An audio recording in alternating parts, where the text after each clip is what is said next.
হ্যাকাররা কি সত্যি হরিস হুডি পরে? একটি মজার আলোচনা।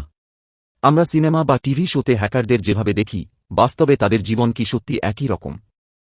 আসল হ্যাকারদের জীবন, তারা কি সত্যি গভীর রাতে হুডি পরে অন্ধকারে বসে থাকে? সাইবার মিথ ভাঙা। সিনেমা বা সিরিজে আমরা দেখি, একজন হ্যাকার গভীর রাতে হুডি পরে অন্ধকারে বসে খুব দ্রুত কিবোর্ড চালাচ্ছে এবং সবুজ কোড স্ক্রিনে ভেসে উঠছে। এটি দেখতে দারুণ লাগলেও বাস্তবতা কিন্তু সম্পূর্ণ আলাদা। বাস্তবের হ্যাকাররা কেমন? বেশিরভাগই সাধারণ মানুষ, বেশিরভাগ ওয়েব হ্যাট হ্যাকার্স, যারা নিরাপত্তার জন্য কাজ করেন, বা সাইবার বিশেষজ্ঞরা সাধারণ অফিস পোশাকে দিনের আলোতে কাজ করেন।